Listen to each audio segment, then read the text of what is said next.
Yes sir. हाँ, तो students देखिए, अपना जो टॉपिक चल रहा था कि इससे पहले लास्ट हुए थे use of acid base and salt. ठीक है, एसिड बेस और सॉल्ट के यूज हो गए थे। नेक्स्ट जो अपना टॉपिक है वो है पीएच स्केल। तो our next topic is pH scale. देखिए, पीएच स्केल क्या होता है, पहले इसका मैं एक पीएच स्केल बना देता हूं, हो सके तो आप भी बना लो। देखिए,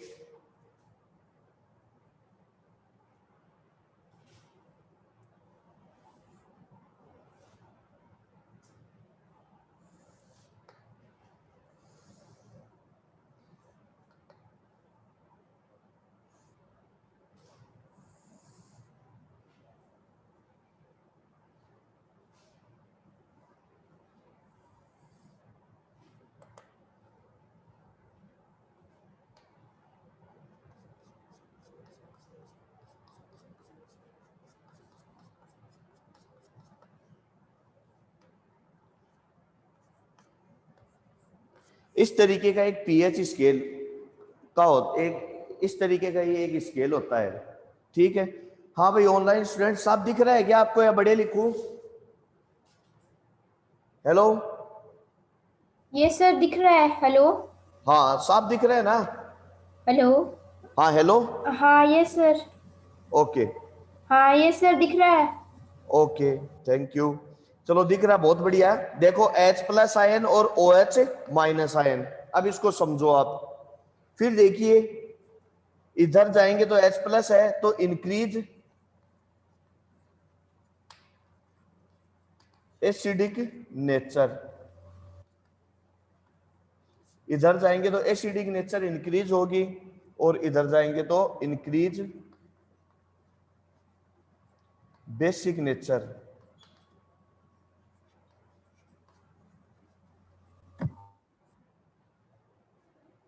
फिर इंक्रीज H प्लस आयन इस साइड में, और इस साइड में क्या होगा, इंक्रीज OH माइनस आयन। अब देखो इसको मतलब क्या है, मीन समझो इसका कि ये क्या बोलना चाह रहा है। कि देखिए, हमें कोई सॉल्यूशन दिया है, ध्यान से समझो इस चीज को, कि हमें कोई सॉल्यूशन दे दिया, तो वह जो सॉल्यूशन है, ठीक है, वह जो दिया हुआ जो भी सॉल्यूशन हमें दिया है वो एसिडिक है या बेसिक है, कैसे डिटरमाइन करोगे, बोलो? हाँ, पीएच स्केल से। क्यों? लिटमस से भी तो कर सकते हो भाई, लिटमस का यूज करके भी तो कर सकते हो। हमें कोई वाटर दे दिया, मान लो कोई भी लिक्विड दे दिया और बोल दिया कि बताओ कि ये एसिड है या बेस है, तो आप क्या करोगे, लिटमस पेपर यूज ही करोगे। ठीक है, तो हमें लिटमस पेपर बता देगा कि ये एसिड है और ये बेस है। ठीक है, लेकिन वह स्ट्रॉन्ग एसिड है या स्ट्रॉन्ग बेस है, हार्ड, ठीक है, स्ट्रॉन्ग एसिड है या स्ट्रॉन्ग बेस है, या वीक एसिड है या वीक बेस है, ये कौन बताएगा? ये तो लिटमस पेपर नहीं बताएगा। वो तो चाहे स्ट्रॉन्ग हो चाहे वीक हो, ब्लू टू रेड और रेड टू ब्लू कर देगा लिटमस को, यही होगा। ठीक है ना? तो इसके लिए हम क्या काम में लेंगे, पीएच स्केल लेंगे। यहां पर हम काम में क्या लेंगे कि पीएच स्केल लेंगे। पीएच स्केल एक ऐसी स्केल है जो हमें किसी सॉल्यूशन की स्ट्रोंगनेस, उसके एसिड और बेस की क्या बताती है, स्ट्रोंगनेस बताती है, कि वह कितना स्ट्रोंग है या वह कितना वीक है, वो हमें कौन बताता है, पीएच स्केल बताती है। तो पीएच स्केल के अंदर देखिए, पी का अर्थ होता है पोटेंज। पोटेंज मीन्स होता है पावर, एक जर्मन वर्ड है पोटेंज। ठीक है, और जर्मनी में पोटेंज को पावर कहते हैं, पावर को भी क्या कहते हैं, पोटेंज। और एच मीन्स क्या होता है, वेरी गुड, कंसंट्रेशन ऑफ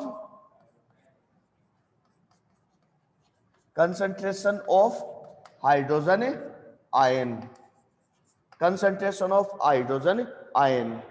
ठीक है, तो अब देखिए, ये कहता है कि कोई भी दिया हुआ सॉल्यूशन है, ठीक है, कोई भी दिया हुआ जो सॉल्यूशन है वह एसिडिक है या बेसिक है, वो डिपेंड करता है उसमें नंबर ऑफ हाइड्रोजन आयन के ऊपर। किस पर डिपेंड करता है? वो नंबर ऑफ हाइड्रोजन आयन पर डिपेंड करता है।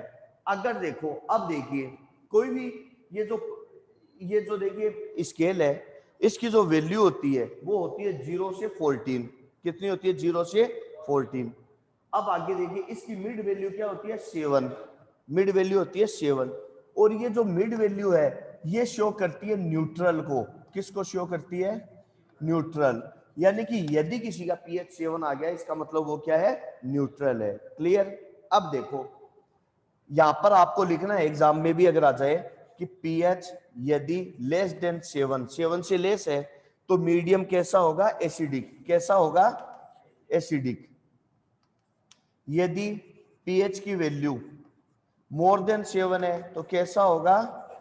बेसिक। और यदि पीएच इज इक्वल टू 7 तो कैसा होगा?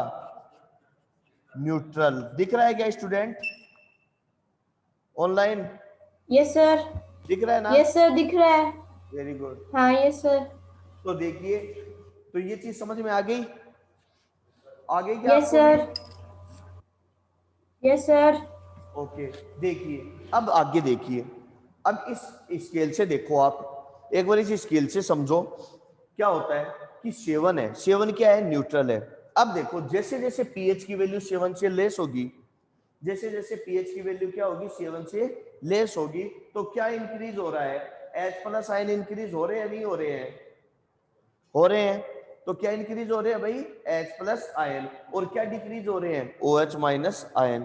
तो एच प्लस आयन जैसे जैसे इंक्रीज होंगे वो उसकी किसको शो करती है? Increase H plus ion, acidic nature. Clear? तो इसका मतलब नेचर। पीएच की वैल्यू यदि 7 यस से सर। जैसे जैसे कम होगी वो कौन सी किसको शो करेगी? एच प्लस आयन को, sorry acidic acidic nature. Nature को। क्लियर? यदि पीएच की यस वैल्यू, सर। चलो फिर आगे देखो स्टूडेंट्स कि यदि मान लो कि इसके अंदर H प्लस आयन की कंसंट्रेशन कम हो रही है और OH की बढ़ रही है। भाई देखो, देख रही है ना? 7 से ऊपर क्या हो रहा है? Yes OH sir. की इंक्रीज हो रही है। और ये देखो, ये जो शेड कर रखा है ना मैंने, ये H को शो कर रहा है। हाँ। ये जो ब्लैंक है ये किसको शो कर रहा है? OH को। ठीक है? OH। तो आगे देखिए स्टूडेंट कि जैसे जैसे H प्लस आयन की डिक्रीज हो रही है तो OH की इंक्रीज हो रही है। इसका मतलब इसकी पीएच की वैल्यू बढ़ रही है या नहीं बढ़ रही? बढ़ रही है ना? Yes sir. 7 से ज्यादा हो यस रही है या सर। नहीं हो रही? इसका मतलब कि जब पीएच हाँ। की वैल्यू 7 से ज्यादा हो, पीएच की value 7 more than 7, then decrease the concentration of H plus ion and increase the concentration of OH minus ion. OH minus Oh, ion. it show the basic nature. It show the basic nature basic. of basic any solution. Nature. यह किसको show करता है? किसी solution के basic nature को show करता है। Clear? पता है। Okay yes students, sir. Okay clear? Sir. Yes sir. Yes sir. Okay, next देखो आगे है, if the value if the pH value is 7, if the pH value is 7, in this value the concentration of H plus ion and OH minus ion is equal. Clear? The concentration of H plus ion and OH minus ion is equal, so equal. it show the neutral. क्योंकि जितने acidic है उतने ही क्या होते हैं? Basic. तो ये किसको शो कर रहा है? न्यूट्रल वैल्यू को शो न्यूट्रल। कर रहा है। तो पीएच की वैल्यू 7 क्या होगी? न्यूट्रल होगी। न्यूट्रल। न्यूट्रल। क्लियर? समझ में आ गया? Yes sir. Yes sir. Okay. अब आगे देखते हैं अपन कि इसके अंदर कि ये बोल रहा है कि इसका एक फॉर्मूला होता है, देखो ध्यान से, p H is equal to minus log base 10 H plus ion. ठीक है? इसका एक फॉर्मूला ये होता है जो कि आपके बुक में भी दिया हुआ है। ठीक है? तो अब बोलो इसकी पीएच की डेफिनेशन क्या होगी? क्या डेफिनेशन हो सकती है?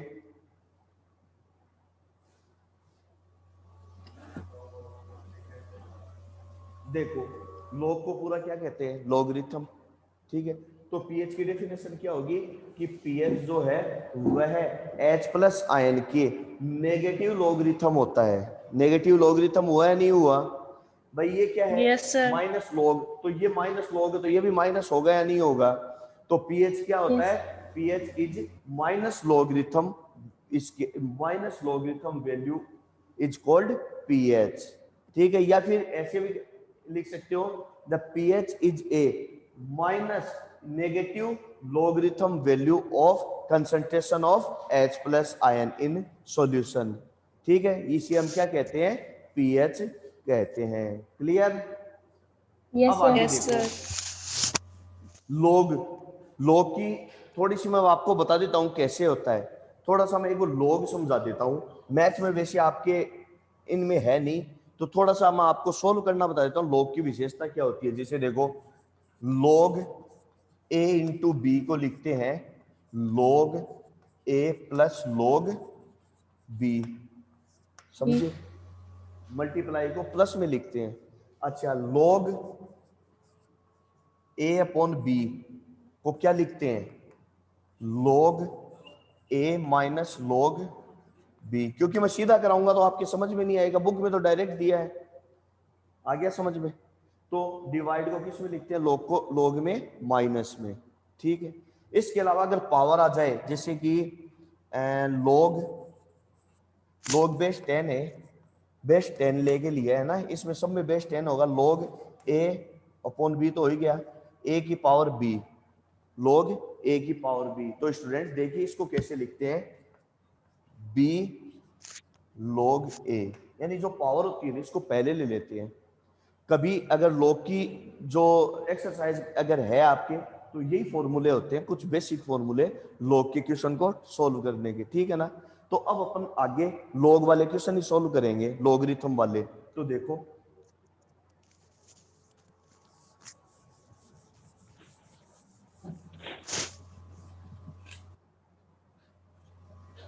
ये कहता है कि न्यूट्रल सॉल्यूशन के अंदर एक चीज हमें प्रूव करके बतानी है कि एक न्यूट्रल सॉल्यूशन है। उस न्यूट्रल सॉल्यूशन के अंदर जो नंबर ऑफ मोल्स होते हैं न्यूट्रल सॉल्यूशन में H प्लस आयन के या OH माइनस आयन के, एक ही बात है, क्योंकि न्यूट्रल सॉल्यूशन में दोनों की कंसंट्रेशन क्या होती है? सेम होती है। तो ये बोल रहा है कि एक न्यूट्रल सॉल्यूशन में H प्लस आयन की जो कंसंट्रेशन होती है ना, वो होती है 1 इंटू 10 की पावर माइनस 7 मोल। ठीक है ना? ये कहता है कि कोई न्यूट्रल सॉल्यूशन के अंदर, ठीक है, जो H प्लस आयन या OH माइनस आयन की जो कंसंट्रेशन कितनी होती है? 1 इंटू 10 की पावर माइनस 7 होती है। तो इसकी पीएच कितनी होगी? तो इसकी पीएच कितनी होगी? कि क्या न्यूट्रल सॉल्यूशन की पीएच 7 ही होती है क्या?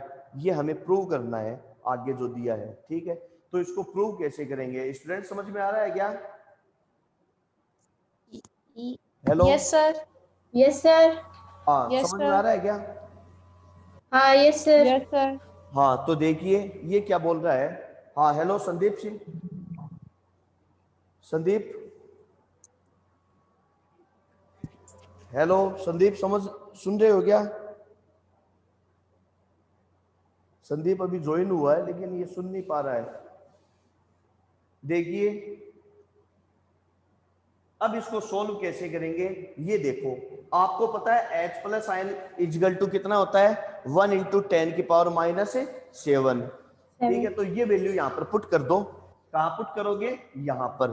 तो क्या हो जाएगा? PH is equal to minus log 1 into 10 की पावर माइनस 7। क्लियर? अब आपको Yes, पता sir. है ये इंटू है तो किस में आ जाएगा? प्लस में। Yes sir. ठीक है, इंटू किस में आ जाएगा? प्लस में आ प्लस में। जाएगा। तो देखिए क्या हो जाएगा प्लस। आगे? PH is equal to minus, minus को बाहर ले लेते हैं, माइनस को बाहर ले ले, तो ये हो जाएगा log बेस 10 1 प्लस log 10 की पावर माइनस 7। ठीक है, अब देखो याद रखना log, ठीक है। अब ये क्या आ गया? पावर आ गया ना, तो पावर क्या होता है? पहले आ जाता है। और log 1 की वैल्यू होती है 0। ध्यान रखना, log 1 की वैल्यू क्या होती है? 0। तो ये हो जाएगा pH is equal to minus 0 into 0 plus, अब क्या करना है अपने को, 7 पहले आ जाएगा ना, तो क्या आ जाएगा -7 log बेस 10, यही तो है। आ गया समझ में? क्यों? हाँ, log बेस 10, ये तो 10 इसका है, ये तो log बेस 10 और एक ये 10, ठीक है ना।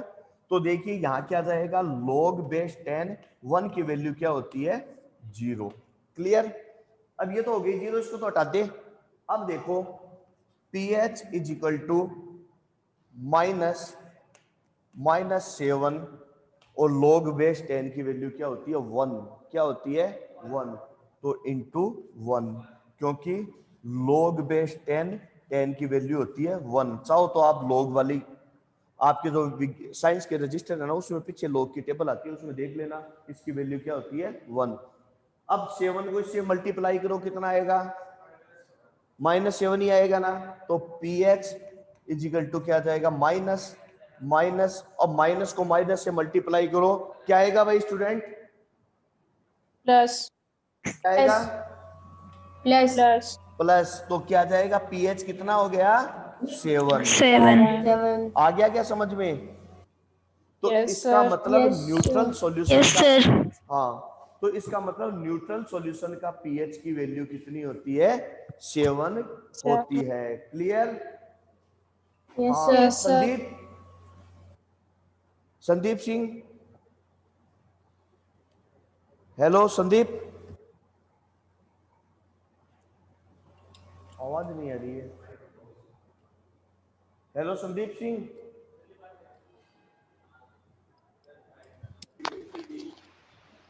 Hello Sandeep, hello. हाँ संदीप, हाँ सर, चल आवाज ही नहीं नहीं आ रहा, रही यहाँ है पे क्या? आवाज नहीं आ रही है? सर। आपकी आ रही है, मेरी नहीं आएगी सही से। क्या बोल रहे हो? आपकी तो आ रही है सर। हाँ, तो तुम्हारी भी सुन रही है ना तुम्हें, तो आवाज बोला करो यार जब मैं बोल रहा हूँ हाँ तुम्हें। सुन रही है। चलो, ये आ ठीक गया है सर, समझ सुन में? रही है।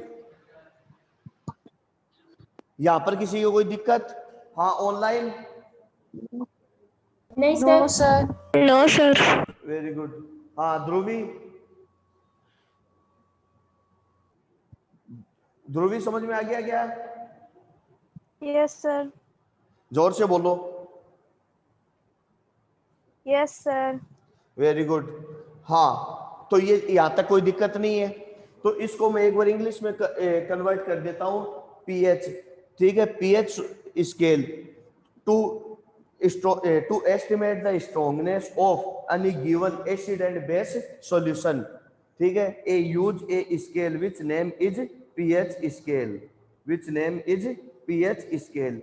Here the P means potence, P is a German word, P is German word is called potence, ठीक है, इसे हम क्या कहते हैं, potence is power and H is concentration of H plus ion. In the pH, when the pH scale range from 0 to 14 and mid value is 7, it show the neutral value. When the value of pH is less than 7, then increase the H plus ion and decrease the OH minus ion. So it show the acidic nature of any solution. Then if increase the value of pH, ठीक है, या more than, if the pH value is more than 7, then concentration of H plus ion decreases and OH minus ion increases. So it shows the basic nature. Okay. In the 7 pH, the concentration of H plus ion and OH minus ion is equal, is always equal. So it shows the neutral value. It shows the neutral value. फिर उसके बाद में देखिए, in any given solution, in any given solution, given neutral solution, in any given neutral solution, the concentration of H plus ion always is 1 into 10 की power -7 मोल पर ग्राम. Then how to estimate the pH value of this solution? Then if we estimate the pH value of this given solution, then we obtain the value of pH solution is 7। तो ये इस तरीके से आपको इसमें language बना के लिखनी है, रटनी नहीं है, बना के लिखने की कोशिश करो। क्लियर? चलिए मैं इसको इरेज कर देता हूं। नेक्स्ट है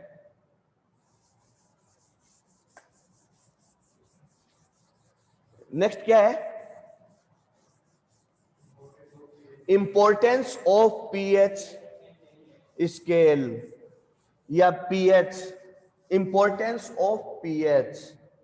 नेक्स्ट है इंपॉर्टेंस ऑफ पीएच। तो देखिए इंपॉर्टेंस क्या क्या है इसकी, वो देखिए। पहला है एसिडिटी इन स्टोमक, पहला है एसिडिटी इन स्टोमक। तो एसिडिटी इन स्टोमक, स्टोमक की एसिडिटी को क्या करता है? ये कंट्रोल करने का काम, यानी स्टोमक की एसिडिटी। तो देखिए जब हम फूड लेते हैं, जैसा कि मैंने डाइजेशन ऑफ फूड में आप लोगों को बताया था कि जब हम फूड लेते हैं तो उसके साथ हमारे स्टोमक में क्या इंक्रीज होता है? हाइड्रोक्लोरिक एसिड, यही होता है ना। तो जब हाइड्रोक्लोरिक एसिड की कंसंट्रेशन इंक्रीज हो जाती है तो उसे हम क्या कहते हैं? उस एसिड को क्या कहेंगे? एसिडिटी। उसे हम क्या कहते हैं? एसिडिटी। और उस एसिडिटी के दौरान क्या फूड डाइजेस्ट होगा? नहीं होता है, फूड डाइजेशन बहुत मुश्किल हो जाती है। तो हमारा डाइजेशन सिस्टम भी एक निश्चित पीएच में काम करता है। तो उस पीएच को बैलेंस करने के लिए हम क्या लेते हैं? बेस लेते हैं। बेस के रूप में जैसे कि एंटासिड वगैरह लेते हैं या फिर इनो लेते हो, तो ये बेस ही तो है।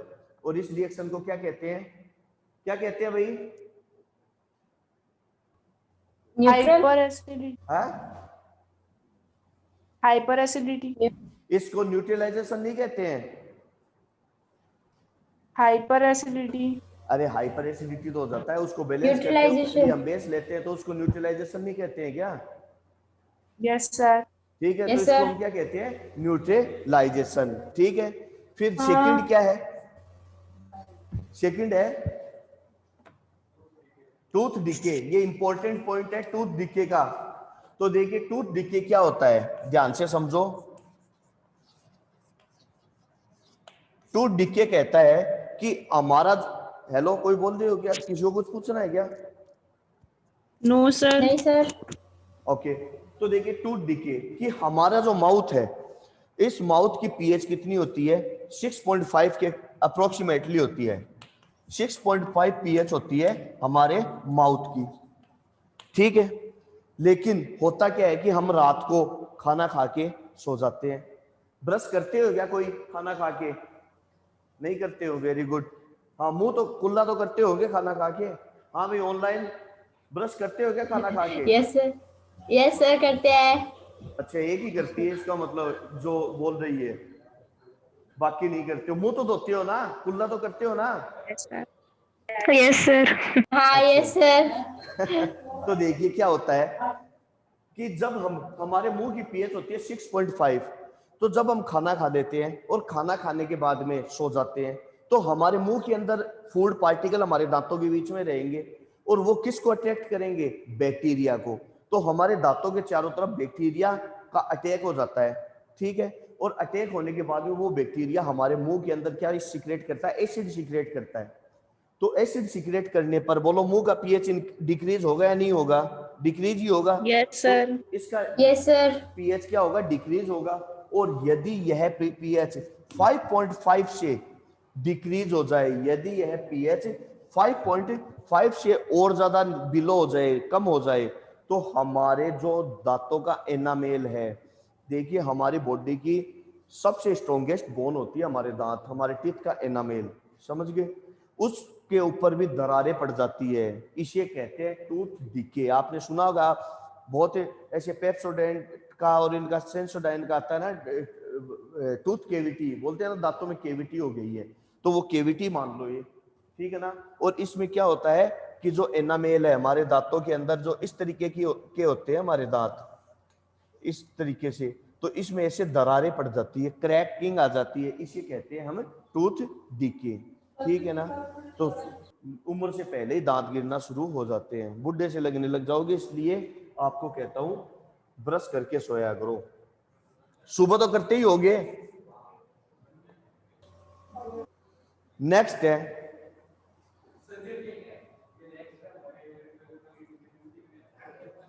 चलो नेक्स्ट देखो, एक minute. Sting of insect, next है स्टिंग ऑफ इंसेक्ट। ध्यान से देखो एक बार, स्टिंग ऑफ इंसेक्ट कि जब कोई इंसेक्ट है, जैसे हनी बी हो सकती है, ठीक है, एंट हो सकती है यानी कि मधुमक्खी, या एंट यानी कि चींटी, कुछ भी हमारे अगर स्टिंग कर दे यानी कि डंक मार दे, तो क्या होगा भाई? पता चलेगा क्या? पता ही नहीं चलेगा। यस अगर सर। कोई हनी बी मधुमक्खी चलेगा हमारी सर डंक मार पता। दे तो आपको पता चलेगा क्या? Yes sir. पता चलेगा, यस सर। क्या होगा? सर जलन होगी। सेंसेशन होगी, दर्द होगा। जलन होगी उसके ऊपर, ठीक है, सेंसेशन अगर होगी। चींटी हाँ खा जाती है, चींटी खाई हुई होगी किसी को, तो चींटी खा जाती है तो दर्द होता है क्या? जलन होती है ना। तो होता यस सर। कि चींटी के अंदर, मैंने आपको शुरू में ही बताया था, एंट के अंदर एक एसिड पाया जाता था, फॉर्मिक एसिड। तो यह फॉर्मिक, ठीक है, एंट के अंदर एक एसिड पाया जाता है, उसका नाम है फॉर्मिक एसिड। Formic acid. हाँ, तो यह फॉर्मिक एसिड, एक मिनट, यह फॉर्मिक एसिड जो होता है हमारे जलन पैदा करता है। ठीक है, तो हनी बी हो, चाहे एंट हो, चाहे अदर इंसेक्ट हो, यह जैसे ही हमारे स्टिंग करेंगे यानी कि डंक मारेंगे, तो डंक मारते ही तेजी से दर्द होगा। क्यों? क्योंकि वह हमारे बॉडी में एसिड सिक्रेट कर देंगे, और उस एसिड को न्यूट्रल करने के लिए हम क्या करेंगे? उस पर बेस रगड़ेंगे। ठीक है, तो इसलिए उसके ऊपर बेस के रूप में चूना रगड़ लो।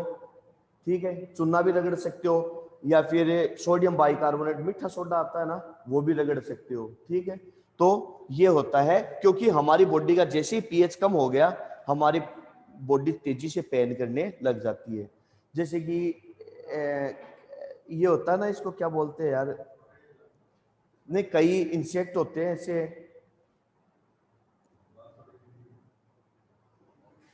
ये मेरा नाम ध्यान में नहीं आ रहा उसका, छोड़ो। ततैया मान लो, ततैया भी अगर खाता है तो कितना दर्द होता है, तो वो भी क्या है? एसिड सिक्रेट करता है। ठीक है, अब आगे देखिए, नेक्स्ट है एसिड रेन। एक है पीएच ऑफ सोयल, तो एसिड रेन और पीएच ऑफ सोयल। तो देखिए, पहले पीएच ऑफ सोयल कर लेते हैं। PH of soil, pH of soil, तो देखो कि जो सोयल होती है, सोयल के अंदर अपन प्लांट ग्रो करते हैं। सोयल के अंदर क्या करते हैं अपन? प्लांट को ग्रो करते हैं। तो देखिए स्टूडेंट्स, जब हम क्या करते हैं? प्लांट को ग्रो करते हैं, तो आप देखते हो कि ये चीज मैंने आपको पहले भी बताई थी कि जब जो अपनी सोयल है उसकी एक निश्चित पीएच होनी चाहिए प्लांट को उगाने के लिए। आपने देखा होगा कि एक अपने घर में एक बहुत बड़ा एरिया है, फील्ड है, उसमें कुछ जगह तो ऐसी है जहां पर प्लांट इजीली ग्रो कर जाते हैं, और कुछ जगह ऐसी है जिसको आप कहते हो ना स्टेराइल सोयल, बंजर है, यहाँ पर प्लांट नहीं लगते। ऐसा होता है, आपने देखा होगा यहाँ पर भी स्कूल में जो दूब लगी हुई थी, यहाँ पर जगह जगह नहीं लगी हुई थी, कुछ जगह नहीं लगी हुई थी, बाकी जगह लगी हुई थी। तो इसका कारण क्या है? इसका रीजन यही है कि सोयल की पीएच का गड़बड़ होना। ठीक है, तो प्लांट भी एक निश्चित पीएच वाली सोयल में ही ग्रो करते हैं। कल मैंने आपको यूज में भी बताया था, यदि किसी सोयल की पीएच ज्यादा कम हो जाए यानी वो एसिडिक हो जाए, तो उसमें क्या करते हैं? हम चूने का पाउडर मिला देते हैं। चूने का पाउडर मिलाने से वह क्या हो जाती है? वापस न्यूट्रल हो जाती है। और पांचवा है एसिड रेन। एसिड रेन, ये 9th में भी आपको करवाया था। एसिड रेन क्या होता है कि देखो, हमारा जो रेन वाटर होता है वह न्यूट्रल होता है। ठीक है, लेकिन कई बार क्या होता है? पोल्यूशन के कारण, हाई पोल्यूशन के कारण, ध्यान से समझो, कई बार हाई पोल्यूशन के कारण उसके अंदर एनवायरनमेंट की कुछ गैसेस मिक्स हो जाती है। एनवायरनमेंट की कुछ गैसेस आकर के मिक्स हो जाती है, जैसे कि कार्बन डाइऑक्साइड, सल्फर डाइऑक्साइड, और कार्बन डाइऑक्साइड, सल्फर डाइऑक्साइड। हाँ, तो क्या होता है कि एनवायरनमेंट के अंदर कुछ गैसेज होती है, जैसे carbon dioxide, sulphur dioxide, methane, carbon monoxide. ये क्या करती है? किस में मिल जाती है? वाटर में। और इनकी नेचर क्या होती है? एसिडिक ही होती है। इनकी क्या होती है? एसिडिक। तो वाटर भी कैसा हो जाता है? एसिडिक। और जब ये धरती पर गिरता है तो इसे हम क्या कहते हैं, एसिड रेन कहते हैं। क्या कहते हैं इसको, एसिड रेन कहते हैं। क्लियर? ओके स्टूडेंट्स, कोई यस सर। दिक्कत? No, नहीं sir. सर। ओके, नेक्स्ट है, नेक्स्ट पॉइंट बताओ। हाँ हाँ, इसमें से एक क्वेश्चन पक्का आएगा, मान के चल लेना। जो अब टॉपिक ये जो चालू कर रहा हूं इनमें से एक पक्का क्वेश्चन आएगा। तो अब है some useful compound in everyday life. Some useful compound in everyday life. तो देखिए इसमें सबसे पहला है सोडियम क्लोराइड। पहला कौन सा है, NaCl, सोडियम क्लोराइड। तो अब देखो क्या होता है, सोडियम क्लोराइड का फॉर्मेशन कैसे होता है, ये देखो आप। होता क्या है, देखो आपने कभी साउथ की साइड में गए हो गया, तो आप देखा, हाँ भाई ऑनलाइन स्टूडेंट कभी साउथ गए हो गया, साउथ में? नहीं sir. No, very sir. Good. अच्छा, कभी सांबर झील देखी है क्या, जिससे साल्ट बनता है, नमक? तो देखो जैसे कि ये कोई लेक है, इसके अंदर वाटर है, साल्ट वाटर है, तो आप देखो इसी के पास में ऐसे क्यारियां बनी हुई होती है ऐसे, ठीक है, इसको ध्यान से समझो। और यहां से जो वाटर होता है H2O, जो सेलाइन वाटर होता है, जो जिसको आप कहते हो साल्ट वाटर, वो इसमें भर लिया जाता है। और इन क्यारियों में भरने के बाद में एवोपरेशन होता है। एवोपरेशन होगा तो क्या एवोपरेट होगा, वाटर ही होगा। तो वाटर क्या होगा, एवोपरेट वाटर। होगा, और नीचे क्या बच जाएगा, व्हाइट व्हाइट नमक, साल्ट बच जाएगा। Salt. जैसे कि आप देखते हो आपके कूलर वगैरह पर, ठीक है, कूलर को साफ करके लगाते हो, 2-1 महीने बाद में आप उस पर देखते हो कि वाटर का एवोपरेशन होता है और पानी में जो थोड़ा बहुत नमक है वो वहां पर जालियों पर लग जाता है। ऐसा ही होता है ना, तो इसमें भी यही होगा। नमक Yes, भर, sir. नमक क्या है इसके अंदर, भर जाएगा। अब नमक से ये भर गई, इस नमक को अलग कर लिया जाता है। अभी भी ये नमक प्योर नहीं है, अभी भी सोडियम क्लोराइड प्योर नहीं है। इसको ऐसे नहीं है सीधा ही चाटना शुरू कर दिया, गलत। तो ठीक है, तो इसको अभी हमें प्योर करना पड़ेगा। तो इसके अंदर देखिए कैल्शियम और मैग्नीशियम की इंप्योरिटीज होती है, ध्यान रखना, इसमें कैल्शियम और मैग्नीशियम की इंप्योरिटीज होती है। इसके अंदर generally calcium chloride, calcium sulphate, calcium bicarbonate, magnesium chloride, magnesium sulphate, magnesium bicarbonate, इस प्रकार की इंप्योरिटीज होती है।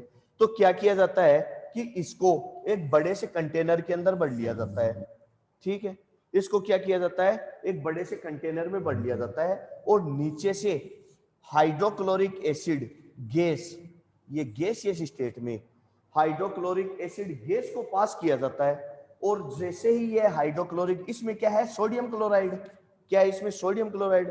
तो हाइड्रोक्लोरिक एसिड गैस इसमें से पास होगी तो इसके कैल्शियम और मैग्नीशियम की इंप्योरिटीज को दूर कर देगी। और अब जो अपने पास नमक बचा, जो साल्ट बचा, वो क्या है, एकदम प्योर साल्ट होता है।